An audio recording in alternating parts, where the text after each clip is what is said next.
మొదటగా మనం సంఖ్యామానం number system గురించి తెలుసుకుందాం.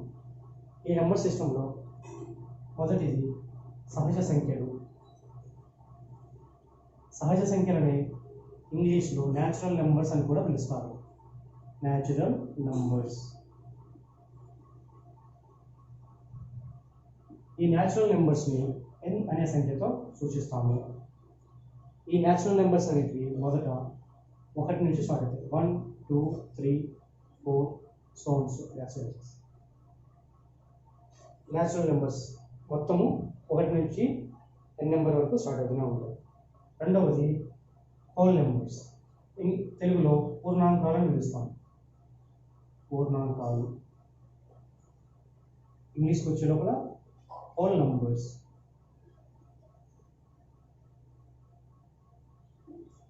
ఈ హోల్ నెంబర్స్ని W అనే సింబల్తో సూచిస్తాం. ఇందులో స్టార్టింగ్ నెంబర్ వచ్చేసి 0.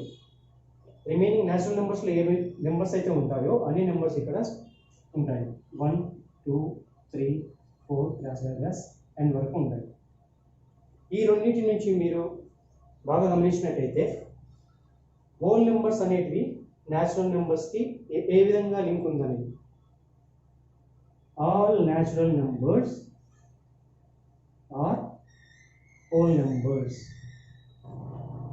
ఈ రెండింటి మీద బేస్ చేసుకుని క్వశ్చన్స్ ఏ విధంగా అడుగుతాడంటే, మొదటి ఆప్షన్లో all natural numbers are become whole numbers.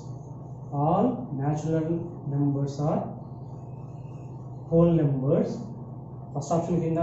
Second option కింద all whole numbers are natural numbers అని అడుగుతాడండి. ఇందులో ఏది కరెక్ట్ మీరు గెస్ చేస్తే, ఇక్కడ బాగా గమనించినట్లయితే హోల్ నెంబర్లో 0 తప్పించి మిగిలిన అన్ని నెంబర్లు న్యాచురల్ నెంబర్స్.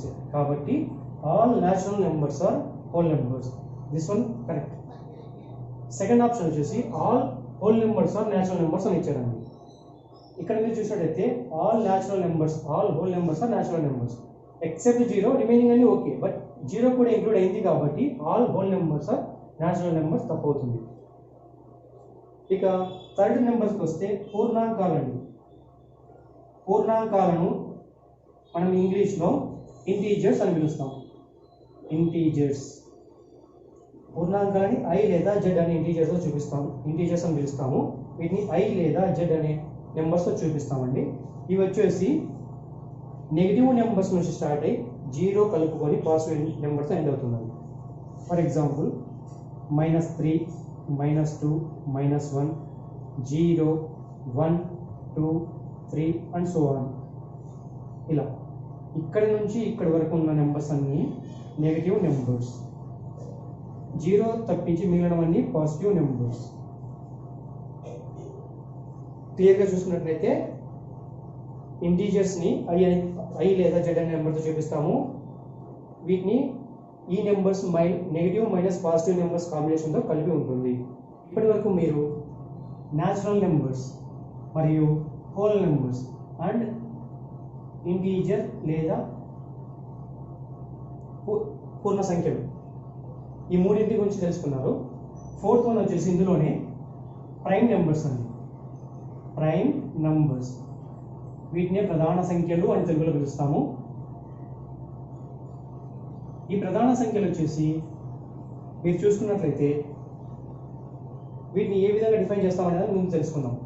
ఈ ప్రధాన సంఖ్యలు 1 లేదా అదే సంఖ్యతో, అనగా సపోజ్ మనము 2 తీసుకున్నాం అనుకోండి, 2 అనేది 1తోనూ మరియు అదే సంఖ్యతో మాత్రమే భాగించబడుతుంది. ఇలా 1 లేదా అదే సంఖ్యతో భాగించబడే ప్రతి సంఖ్యను ప్రధాన సంఖ్య అని పిలుస్తాము. ప్రధాన సంఖ్యలు వచ్చేసి మీరు చూసినట్లయితే నేను 1 నుంచి 10 వరకు చెప్తున్నాను ప్రజెంట్. 2, 3, 5, 7 ఇవి 1 to 10 మిడిల్లో ఉన్న ప్రధాన సంఖ్యలు. ఇవి 1 లేదా అదే సంఖ్యతో తప్పించి ఏ సంఖ్యతో భాగించబడదు. ఓకే. ఈ ప్రైమ్ నెంబర్స్లోనే మీరు చూసుకున్నట్లయితే ఇందులో 2 భాగాలుగా విడిగొట్టారండి. ఒకటి కో ప్రైమ్ నెంబర్స్, రెండోది twin prime numbers. Twin prime numbers. Coprime నెంబర్స్ని తెలుగులో సహజ ప్రధాన సంఖ్యలు అంటారండి. లేదా పరస్పర ప్రధాన సంఖ్యలను కూడా పిలుస్తారు. పరస్పర ప్రధాన సంఖ్యలను పిలుస్తారు. ట్విన్ ప్రైమ్ నెంబర్స్ని కవల ప్రధాన సంఖ్యలను పిలుస్తామండి. ఈ పరస్పర ప్రధాన సంఖ్యలు చూసినట్లయితే మీరు ఒక ఎగ్జాంపుల్ బేస్ మీద మీకు చూపిస్తాను. పరస్పర ప్రధాన సంఖ్యలు ఏ విధంగా ఉంటాయి. 3 మరియు 8 కారణాంకాలు తీసుకున్నట్లయితే 3కు 1 మరియు 3 మాత్రమే, ఎందుకంటే ఇది నార్మల్ ప్రధాన సంఖ్య. 8 ప్రధాన సంఖ్య కాదు. దీనికి వచ్చేసి కారణాంకాలు 1, 2, 4, 8 అండి. వీటిలో ఏదైతే కామన్గా ఉంటుందో 1 మాత్రమే కామన్గా ఉంది. ఈ కామన్గా ఉన్న సంఖ్యనే పరస్పర ప్రధాన సంఖ్య అంటారు. ఈ 2 నెంబర్లకి పరస్పర ప్రధాన సంఖ్య అంటారు.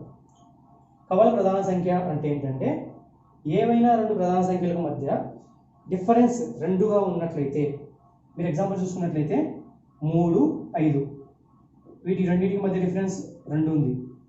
ఈ విధంగా 2 డిఫరెన్స్ ఉన్న ప్రధాన సంఖ్యలను కవల ప్రధాన సంఖ్యలు అంటారండి. వీటిని ఎగ్జాంపుల్ తీసుకున్నట్లయితే 3, 5, 5, 7, 11, 13 ఇలా ఏ ప్రైమ్ నెంబర్లు 2 ప్రైమ్ నెంబర్ల మధ్య తీసుకున్నా డిఫరెన్స్ 2 ఉండాలి. ఈ ప్రైమ్ నెంబర్స్ని కవల ప్రధాన సంఖ్యలు అని పిలుస్తారు. ఇక సంఖ్యామానంలో నెక్స్ట్ కాన్సెప్ట్కి వస్తే సరి సంఖ్యలు, బేసి సంఖ్యలు. సరి సంఖ్యలను మనము ఈవెన్ నెంబర్స్ అని పిలుస్తాము. సింబల్ ఈతో చూపిస్తాము. బేసి సంఖ్యలని ఆడ్ నెంబర్స్ అని పిలుస్తాము. ఆడ్ నెంబర్స్ ఓ అనే సింబల్తో చూపిస్తాము. సరి సంఖ్యలు వచ్చేసి 2, 4, 6, 8 ఇన్ఫినిటీ వరకు వస్తాయండి. సరి సంఖ్యలు 2, 4, 6, 8 వీటన్నిటిని సరి సంఖ్యలుగా పిలుస్తాము. బేసి సంఖ్యలు 1, 3, 5, 7 ఇన్ఫినిటీ వరకు వస్తాయండి. ఈ రెండింటిని మీరు గమనించినట్లయితే సరి సంఖ్యలకు ఫార్ములాగా మనము 2nని, బేసి సంఖ్యలకు ఫార్ములాగా 2n+1ని మనం తీసుకోవచ్చు.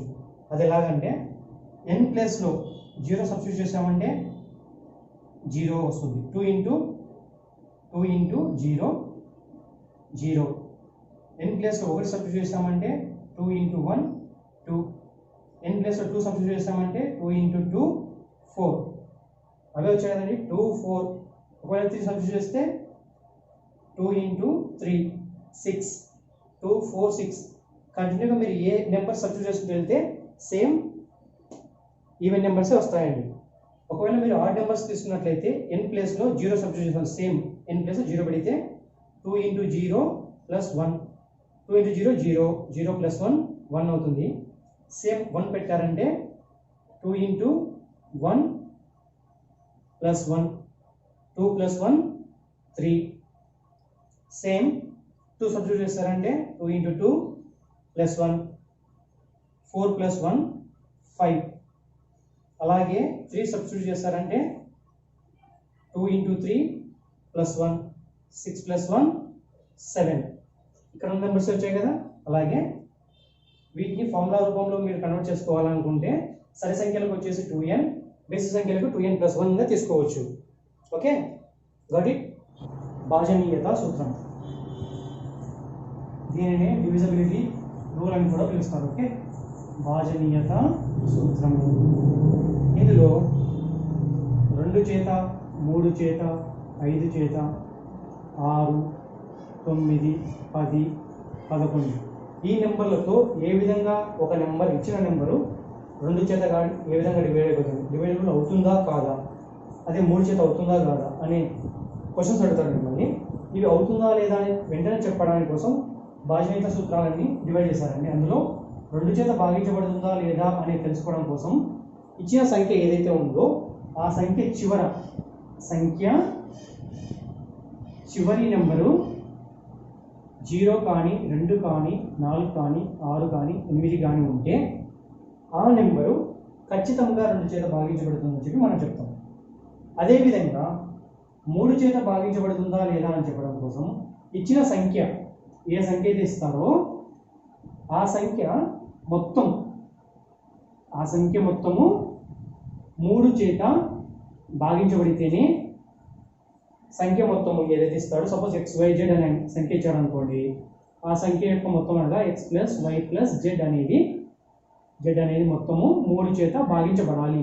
అలా భాగించబడితేనే ఈ ఇచ్చిన సంఖ్య అనేది 3 చేత కంపల్సరీగా భాగించబడుతుందని చెప్తాము. ఓకే, ఇక 5 చేత 2 అయిపోయింది, 3 అయిపోయింది, ఇప్పుడు 5 చేత భాగించబడాలి అంటే ఇచ్చిన సంఖ్య చివరి నెంబర్ 0 కానీ లేదా 5 కానీ ఉంటే 5 చేత భాగించబడాలంటే చివరి నెంబరు ఇచ్చిన సంఖ్య యొక్క చివరి నెంబరు 0 కానీ 5 కానీ ఉంటే ఆ సంఖ్య 5 చేత భాగించబడుతుందని మనం చెప్తాము. ఓకే, ఇక 6 చేత భాగించబడాలి అంటే 6 చేత ఒక నెంబర్ భాగించబడాలి అంటే 6 యొక్క కారణాంకాలు తీసుకుంటాం. ముందు 6 యొక్క కారణాంకాలు ఏంటివి? 2, 3. ఈ 6 యొక్క కారణాంకాలు 2 × 3. ఇచ్చిన సంఖ్య కంపల్సరిగా 2 చేత మరియు 3 చేత భాగించబడితేనే అది 6 చేత భాగించబడుతుంది అని చెప్తాము. ఓకే, ఇచ్చిన సంఖ్య 2 చేత మరియు 3 చేత భాగించబడితే ఆ సంఖ్య 6 చేత భాగించబడుతుంది అని చెప్తాం. ఒక ఎగ్జాంపుల్ తీసుకుందాం అనుకోండి. సపోజ్ 42 అనే అంకెను నేను తీసుకుందాం. అంకె ఎంత? 42. 42ను 2 చేత భాగించబడుతుందా? ఎస్, 21. అదే 42 3 చేత భాగించబడుతుందా అంటే ఎస్, 12. ఈ 42 అనే సంఖ్య 2 చేత భాగించబడుతుంది, 3 చేత భాగించబడుతుంది కనుక ఈ 42 అనే సంఖ్య కంపల్సరీగా 6 చేత కూడా భాగించబడుతుంది. అంటే 2 చేత కానీ 3 చేత కానీ కంపల్సరీగా భాగించబడితే ఆ సంఖ్య 6 చేత భాగించబడుతుందని చెప్తాం. ఓకే, ఇక 9 చేత భాగించబడే సంఖ్య తీసుకున్నాం. 9 చేత భాగించబడే సంఖ్య తీసుకుంటే సేమ్ ఏ విధంగా సంఖ్య మొత్తం 3 చేత భాగించబడుతుందో ఆ సంఖ్య 3 చేత కంపల్సరీ భాగించబడుతుందో చెప్పాం కదా. ఇక్కడ కూడా 9 చేత భాగించబడాలంటే ఇచ్చిన సంఖ్య XYZ అనే సంఖ్య, ఎగ్జాంపుల్ చెప్తున్నాను, XYZ అనే సంఖ్య మొత్తం XY ప్లస్ Z అనే సంఖ్య మొత్తము కంపల్సరీగా 9 చేత భాగించబడాలి. మరొకసారి చూడండి, 9 చేత ఇచ్చిన సంఖ్య ఏదైనా ఒక సంఖ్య 9 చేత భాగించబడాలంటే ఆ సంఖ్య యొక్క మొత్తము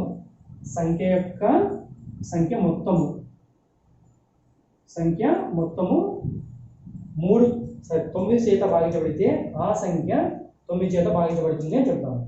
ఇక 10 చెప్పాల్సిన అవసరం లేదనుకుంటా.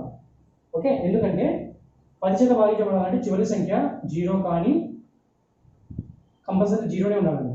10 చేత భాగించబడాలంటే చివరి సంఖ్య 0నే ఉండాలి. ఎగ్జాంపుల్ తీసుకున్నట్లయితే మీరు 10, 20, 30 దీని నుంచి 100 వరకు ఎంతైనా తీసుకోవచ్చు అండి. చివరి సంఖ్య 0 అయితేనే అది కంపల్సరీగా 10 చేత భాగించబడుతుంది. ఇక 11వ నెంబర్ చూద్దాం. 11 చేత భాగించబడాలి అంటే సరి సంఖ్యల మొత్తము, ఇచ్చిన సంఖ్యలో సరి సంఖ్యల మొత్తము మైనస్ బేసి సంఖ్యల మొత్తము, సరి సంఖ్యల మొత్తము 9 మైనస్ బేసి సంఖ్యల మొత్తం అనేది 0 కానీ లేదా వచ్చిన సంఖ్య ఏదైతే ఉందో ఆ సంఖ్య 11 చేత భాగించబడాలి. సపోజ్ వచ్చిన సంఖ్య XYZ అనుకుందాం. ఆ సంఖ్య కంపల్సరిగా 0 అయినా ఉండాలి లేదా వచ్చిన సంఖ్య మొత్తము 11 చేత అయినా భాగించబడాలి. అలా భాగించబడితేనే అది 11 చేత భాగించబడుతుందని చెప్తాము. మళ్ళీ ఒకసారి చూసుకోండి. సపోజ్ ఎగ్జాంపుల్ చెప్తాను. ఇక్కడ దీనికి 2, 5, 6, 7, 8 అనుకున్నామండి ఎగ్జాంపుల్గా. ఇందులో సరి సంఖ్యల మొత్తము ఓకే 8 ప్లస్ 6 ప్లస్ 2 సరి సంఖ్యల మొత్తము మైనస్ బేసి సంఖ్యల మొత్తము 7 ప్లస్ 5. ఈ సంఖ్య మొత్తము 10, 16 అని ఇక్కడ మైనస్ 7, 5, 12. ఫైనల్గా వచ్చే ఆన్సర్ 4. ఈ 4 0 కాలేదు, 11 చేత భాగించబడలేదు. కాబట్టి ఈ ఇచ్చిన సంఖ్య 2, 5, 6, 7, 8 అనేది 11 చేత భాగించబడదు అని చెప్తాం. మళ్ళీ ఒకసారి చూసుకోండి. సరి సంఖ్యల మొత్తము బేసి సంఖ్యల మొత్తము ఎట్లయినా ఉండొచ్చండి. ఒకవేళ ఇక్కడ ఎక్కువ ఇక్కడ తక్కువ రావచ్చు, కొన్ని సందర్భాల్లో ఇక్కడ తక్కువ ఇక్కడ ఎక్కువ రావచ్చు. సపోజ్ ఇక్కడ 11 ఇక్కడ 18 వచ్చింది అనుకుందాం ఎగ్జాంపుల్గా. అప్పుడు మీరు బేసి సంఖ్యల నుంచి సరి సంఖ్య తీసేసి ఎలాగైనా తీసేసి వీటి మొత్తం ఏ విధమైన సరే మొత్తం అనేది సరి వీటి యొక్క భేదం అనేది మైనస్ చేస్తే వచ్చే సంఖ్య 0 కానీ 11 చేత భాగించబడే సంఖ్య అయితేనే ఇది 11 చేత భాగించబడుతుంది ఆ సంఖ్య. ఓకే.